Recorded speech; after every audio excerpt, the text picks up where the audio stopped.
Because of this course, I ended up watching a ton of YouTube videos. I started out watching a lot of them to learn how to video edit and do motion graphics and all the things that you see on the channel here, because I wanted to be able to know how to do it. But along the way, you end up seeing things that have no relation really to radio, or programming, except that when you really think deeply about it, they actually do. They totally apply. I'm going to go through one of those right now, and if you're a general manager or a PD, man, this is for you.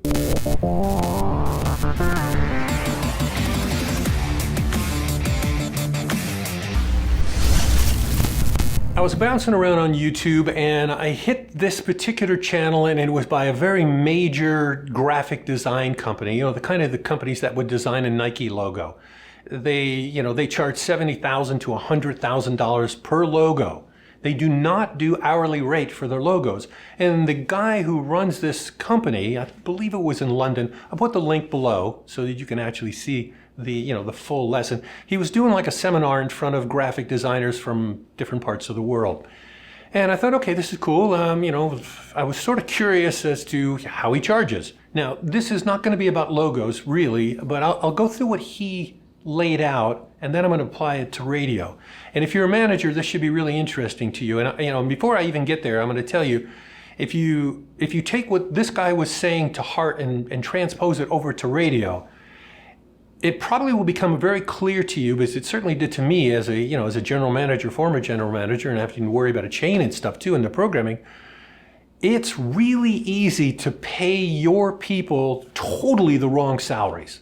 I wish I could play the video for you of, just play that section of his video, but I can't, because YouTube will flag this video and it'll cut out the audio and probably, flag me, and then I can't do the lessons anymore. So I'm going to try to describe it as best I can. He doesn't do hourly rate when doing the logo because, in his mind, a logo could be drawn in 5 minutes, which is the Virgin logo. That was done on a napkin with Richard Branson, and just some guy he knew. He described what he wanted, and the guy on a napkin drew the logo out, and he turned it and goes, "Is this sort of what you're thinking?" And it was like, "Yeah, that's exactly what I'm thinking." And you know what? That's exactly the logo today. It was like a 5-minute deal. I have no idea what he paid for that. Probably not very much, but I mean that's probably one of the most recognized logos on the planet. The way the guy explained how they charge is what's the value of that logo? And this is where I'm going with radio.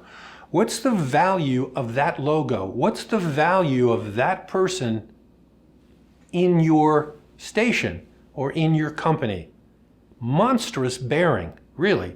Because a lot of times you go, well, a general sales manager is typically paid this, or a typical morning person is paid this, this range, or the PDs are paid this range, or the music director this range. That's a bad way to go about it. It's a terrible way to go about it, actually. So let me explain what this guy does with the logos. If he's doing a logo for like a mom and pop store, okay, in other words, let's say it's a dry cleaners, and it's dry cleaners in a small city of 200,000 people, and there's 2 shops. The guy's got 2 dry cleaning places. Well, the logo is going to be used on, on a couple signs.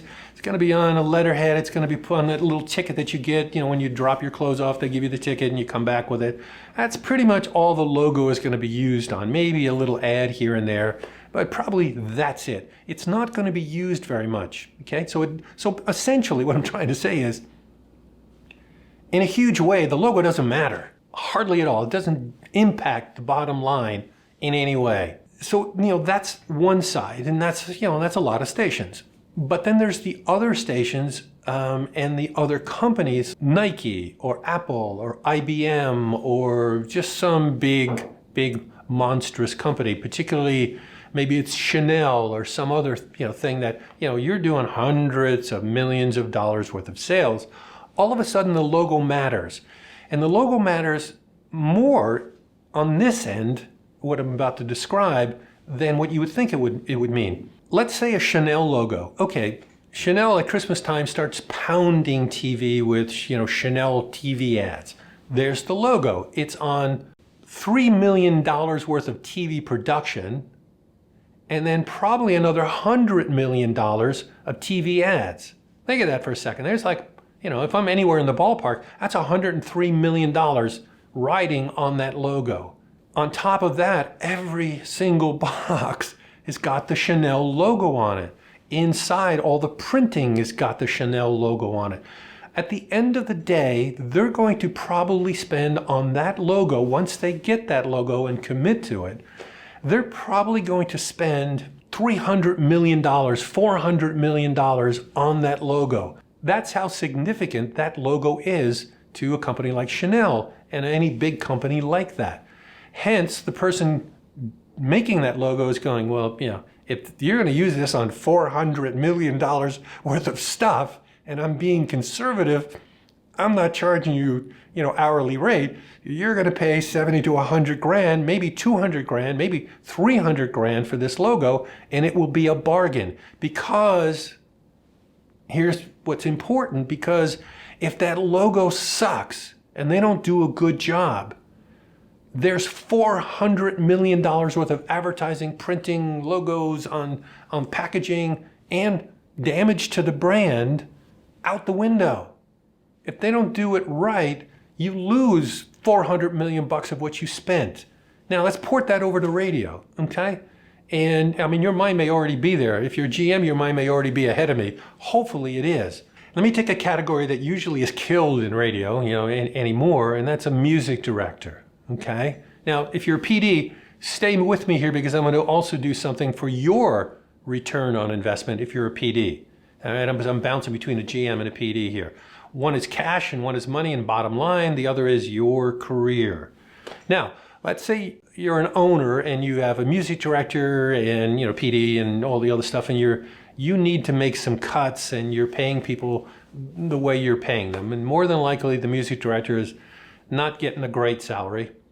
But the music directors, if they're good, I got to preface this with, if they're good and they're not just going through the motions and they really know what they're doing, that music director is worth their weight in gold, especially if the PD is a particular type of PD, which I'm going to go into also in just a second.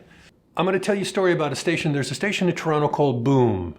It's got a music director. The music director's name is Wayne Webster. Wayne is a extremely good music director. What Wayne does, different than most music directors, and this matters, he uses Music Master, but he doesn't use Music Master in the traditional way. He uses it as a system because everything's there and it's digital and you can move stuff around great, but he literally onlines the entire day of music, 24 hours, song by song, manually, as if he was on the air. But he has the perfect idea of what that radio station should be. He's carrying that in his head, and he's able to shape and craft, he's like a master craftsman with the music of that radio station. Priceless. Seriously priceless. So let me just cut to the chase on this. If this is my belief, and I think somewhere down the road, because Wayne's a bit older and at some point he's going to retire, I really believe that somewhere down the road when Wayne leaves that radio station, they'll dwindle down. Now, let's just say they dwindle down to 5th position. You know what that's going to mean? That's probably going to mean that radio station loses $2, $3, $4 million in revenue. The music is the brunt of a music radio station. It's like having a film with an amazing story. You can throw in any actors pretty much in there because the story will carry them. You could have the best actors in the world, all Academy Award winners. If the story sucks, well, it's not going to be a good movie and nobody's going to see it at the box office. Same thing with music on a music radio station. If you don't get that right, you're in trouble. If you do get it right, that music will carry everything along with it. So, again, I'm bouncing around a little bit, but, hopefully you get the point. Knowing this, of what I'm telling you, if you know that this person A right here, that music director at that radio station, is worth $2 or $3 million in revenue that you're going to lose if that person walks out the door, what's they worth? What do you want to pay them? What's their value? Seriously, what is their value if they walk out and you lose $2 million? Same thing for a morning show.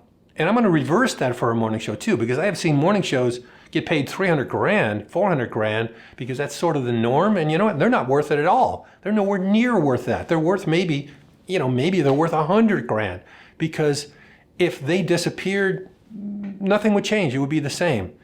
I don't think too many radio stations or businesses evaluate the people that work for them as to what their value is on the bottom line in the overall. They just look at them as an expense. But clearly somebody like Wayne, as I'm describing, he's a profit center. He just can't see it. So all of that for the general manager side. Now, let me go back to being a PD now. And I believe that if you are a PD, you do yourself a tremendous disservice by not knowing how to run the music system. If you have Music Master, you need to know how to run it. And I'll give you a couple examples of why, and hopefully this resonates with you. One, the music director may leave for another job, another station, maybe your competitor, and now he or she is going to be the music director at your competitor, or the music director leaves and goes to a different market and becomes a PD. Now they're just gone, so now you don't have that asset.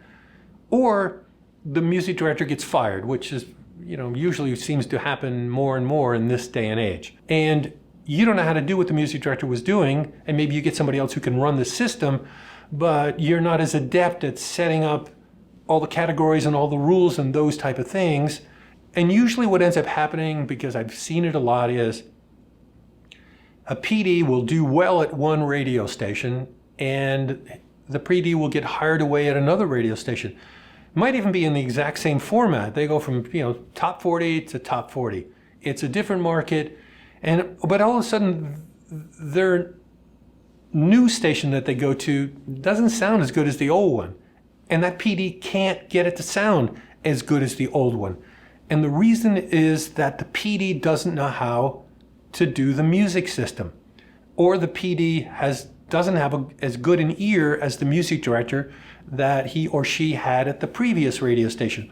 If I thought the radio station started to sound a little odd for some reason, or there was something I didn't like about it, I would know specifically exactly where to go in on the system to change, because I'm the one that set it up. And I made the decisions of what was going to be in each category and what was going to be where and how the clocks, everything was set up. I did it, so therefore I could fix it. It was easy. I think an everyday equivalent of this would be if I laid out 15 things on the floor and or on a table, and I went, okay, here's some knives and forks, here's some cups, here's some batteries, here's a pliers and a screwdriver, all different odd things. And then my wife put them away. When it came time for me to go, I need to go get a wrench, I'd have no idea where they are. If I put them away, I go, okay, wrench. And I'd go off and get the wrench. Same thing with batteries. Well, the batteries are over here. It's the same thing. When you make it, you know where things are and you can fix it. Really, really important for both of these things. Judging the value of your people and paying them accordingly. And also, if you're a PD, you really need to know Music Master or Selector or whatever music scheduling program that you have. There's a few other things that I think that a PD really needs to know, but this is the big one. I'll go through the other ones in some ensuing lessons. Okay? Hope this helps. See you on the next lesson. Hope you're with me. Oh, and subscribe to the channel if you like the channel, and hopefully you do. Until then, see ya.